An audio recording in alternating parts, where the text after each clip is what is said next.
Don't nobody want to listen to this.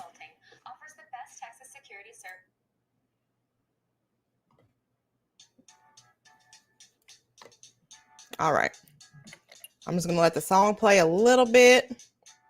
I was having some difficulties with the internet, so I had to reset it. That's why I'm a little bit late. But I'm here.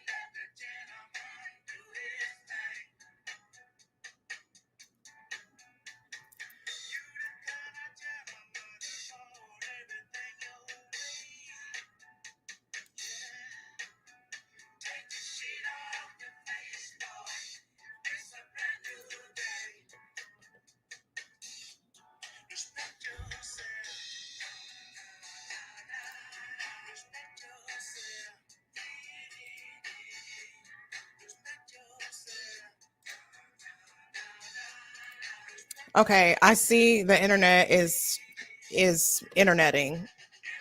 And I just want y'all to know that we are moving in the Mercury shadow period right here. So I don't know, man.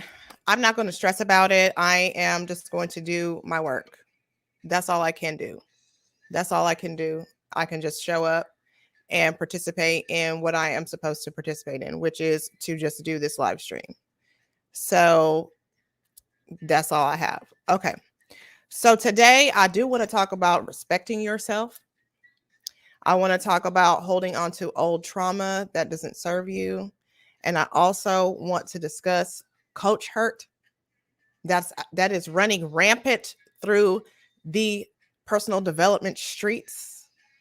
And in tandem with healing old trauma, I want to share a little bit about the full moon in Pisces. Okay. All right. So yes, I had a conversation with my mom this morning, and we were just talking because that's what we do is just talk. And we kind of landed on a topic of, self-respect. Mostly because, come on, staple singers.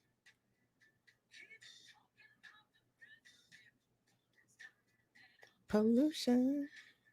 Right. Okay, so we got on the topic of respecting yourself, primarily because, people, and I am still reading the 4 agreements. I'm on the 2nd agreement now, which is don't take anything personally. But people take everything personally and want to be like, you disrespected me. I'm not feeling the respect right here. But do you respect you? Do you respect yourself? Because if you don't respect yourself, other people are not going to respect you either. And the same goes for wanting somebody to love you, wanting somebody to accept you. Everything that you want and desire from people comes directly from whether or not you're doing that for yourself. So look at your business. You wanting people to invest in you. Are you investing in you? Because if you're not, then other people are not going to participate in that behavior. So everything you want somebody else to do begins with you starting it for yourself. That's where it starts. Okay. So before you jump out and want to be like, you disrespected me, really consider the ways in which you disrespect yourself every day. Because maybe you disrespect you regularly. Okay. So yes. So then let's move on to coach hurt. Let's move on to the coach hurt. I totally get it. Okay. Because I have been scammed myself. I have had people take from me. I have had people sell me things and then not produce. That has happened to me. But I also have to realize that those people who did those things did them because of them and not me. Okay. And I'm not going to hold myself hostage in a way that does not allow me to ever receive help again if I need it, because one person fucked over me. So if you hold on to that, the trauma of your coaching experience, because there was an incident this morning, I want to say really it was an incident, but I had to let this lady know that, like, you are not talking to who you think you're talking to, because I'm not the person who did this to you. You're over here fussing at me like I did the thing. I did not do it. So you need to go heal your trust issues, boo-boo, because you need help. But you're not going to get it because you won't ask for it, because you don't trust anybody, because I've been burned before. Okay, release that and move on. Same goes for relationships. I could never love again because I was hurt before. Okay, release that and move on. There are various different types of people out here. There are various different types of coaches out here.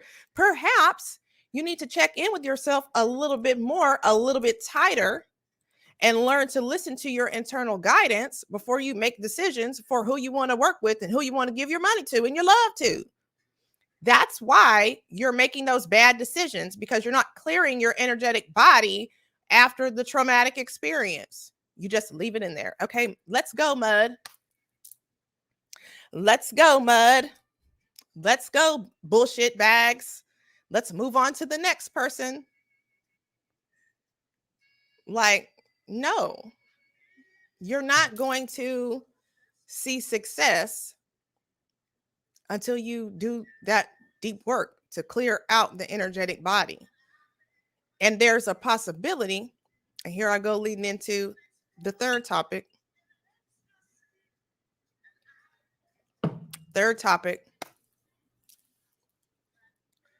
Holding on to trauma because some of it doesn't belong to you. Okay. So the main thing I think here is that I am a healer through feeling. Okay. So when I feel something, I know what we need to work through. You come to my office, I feel it, and say, well, here's what we can do to circumvent this. Are you ready? Okay. But since I was a little girl, I have been holding onto this wound of abandonment, wanting to be chosen, wanting to be validated, wanting to be loved. And it's not my stuff. And I'm going to tell you why. Because my mom and daddy were there, first of all, and they were doing their best to love me, you know. And I appreciate what they did and the way that they grew me up. So I wondered sometimes, like, why do I feel so heavy in this area when I didn't really have an experience that is like, who is that? See what you like in bed. Okay. Anyway, so I didn't really have an experience that mirrored being, you know, physically assaulted by a parent, like, because my parents didn't even whoop us, really. I didn't have a experience that mirrored just like not being loved by my mother or having a bad relationship with her. So I'm like, why do I have all of these, mother wounds and these wounds in the feminine space? Well, my grandfather, I talked about this a little bit last week in the, not last week, but 2 weeks ago in the Creative AF Flow Center. My grandfather he was carrying quite a bit of toxicity. He had been traumatized as an adult and as a child. And so he brought that into his home and the way he loved. And it, of course, trickled down into me. And so the other day, a picture of my grandpa popped up on Facebook Memories. And I said something like, I'm so glad I bodied the demon because it was so heavy. Somebody had to do it. It was me. And when I would say that, I'm talking specifically about like alcoholism, going to the drink versus tending to your wounds and that kind of thing. And my mom said on the post, she was like, he had a good heart. And so I called her and I was like, well, you need to tell me something about him that's positive, because everything that I had heard about him really was, that he was moderately aggressive and, he was abusive. And that was really how I had painted him, because I didn't know him very well. I do remember when he passed away, I got in trouble. I don't know if I got in trouble, but I definitely got fussed at for touching his face in the casket at his funeral. And I just remember it was hard, you know, and I was like, man, that's crazy. And so fast forward to me wondering like more about his mother, because I know that a lot of the trauma that he experienced came down from her. And I've always felt like we were carrying this curse, like a generational curse, like a for real curse, um, from this grandmother that I had, great grandmother. I feel like they're in my car. Anyway, so I do some research and I start looking online, and I find some information on her and the family that she came from. And the first thing that stood out to me was the fact that she came from a family of 13 children, and knowing what it is to have that many kids, everybody in the house is not going to get an equal share of the love when there's a lot of kids like that. So that was the first thing that stood out to me. And I was like, I feel for her, because I know she probably did the things that she did, ultimately affecting myself and my sister and my cousins because of the lack of love that she felt just by growing up with that many kids and just not getting what it was that she really needed as a girl baby or whatever. So then I was like, let me look at her chart. So I go and type in the information based on what I had, and some really important information is in there in regards to how she and I have kind of the same life mission in regards to just like our work and our career. And then I thought, well, as sensitive as I am, as feeling as I am, I'm sure that she was carrying a lot of that too. So it made me compassionate to this ancestor that I have, that I always kind of felt animosity towards because of how she behaved and what she did. And I wanted to forgive her. I wanted to forgive her. And I went to go look at the Chiron wound. And y'all know I talk about Chiron all the time because it's our uh, deepest wound, your greatest wound, but also like your healing gift too. And her wound is in Chiron. So I just had this profound information, like revelation, that was like, so this wound that I've been carrying does not belong to me. It belongs to somebody several generations back, but I have been owning it and embodying this by, not by choice, because I didn't really know it until now, but I do have a choice. I don't have to own her trauma. I don't have to carry that wound of abandonment. I don't have to carry emotional self-abuse. I don't have to carry a lack mindset. I don't have to carry a lack vibration. It is my choice. And it is my duty as the person in my bloodline who has now become conscious enough to make this shift to change the wave. So I went to go do my full moon work, and I was like, I forgive y'all for not doing your work, because that's where I was kind of like, well, why would they not heal? Or why would they not want to heal? Why would they not want for us to have a different, better life? But also imagine being a Black person or a person of color from any time in this country. Like, your first priority is to be in survival. So it's like I couldn't really hold them responsible because they didn't know better. You only know what you know. You only know what you know. So if you didn't know better, you're not going to do better. And if your response to emotions or emotional pressure from the time you're a little person is, nobody likes me, I'm going to do something bad and I'm going to knock this over, you just keep on doing that shit. So what she did was the adult version of, oh, really? You don't like me? Well, I'm just going to knock this over. So like, I can't even be upset with her. Like, if you never grow to mature emotionally, you just act like a child. You're a child inside of your adult body. So there's a lot of overgrown kids out here engaging with others, trying to work and fighting with people and operating in hex work they don't even know they're doing. So it's like, when you decide, okay, I'm tired of feeling like this, then you do the work. You do the work to become the person in your family that stops carrying these old bags.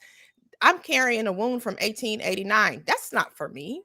I'm born almost 100 years later or 100 years later. That's not mine. That's not for me. I don't have to operate like a woman born in 1889. I am not. So I'm not doing it. So that's really what I'm talking about. And so what I did was, for my full moon release, I went ahead and closed that out. Boom, that's done.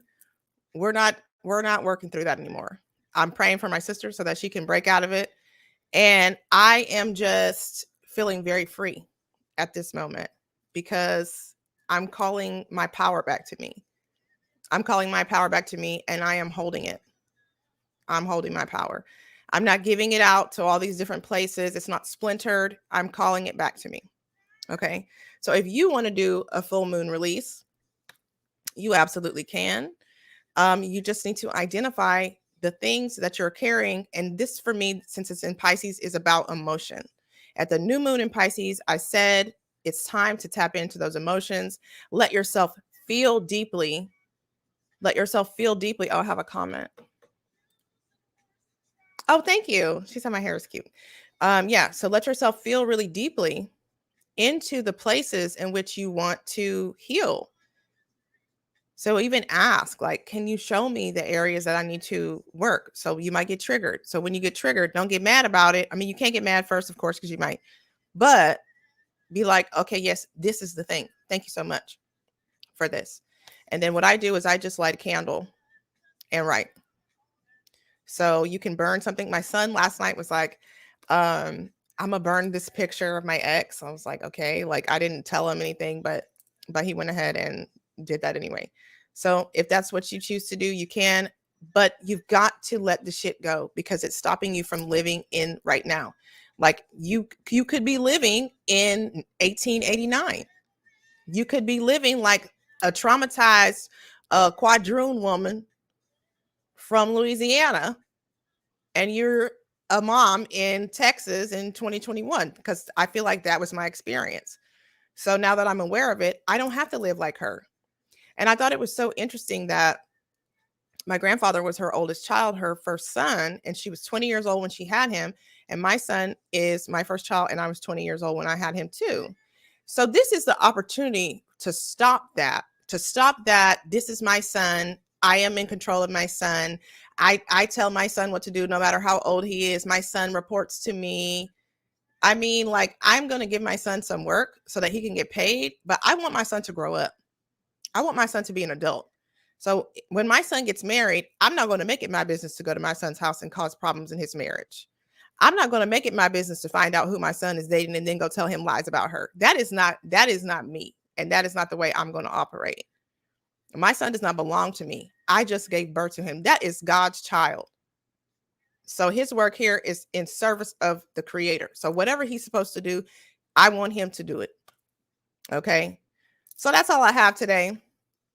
I appreciate y'all for listening, watching, and I will be back next week. Okay. Oh, I feel really good. I feel really, really good. And I hope that you all do too. So I'll see you later. And don't be a self-hater. Okay. Bye-bye.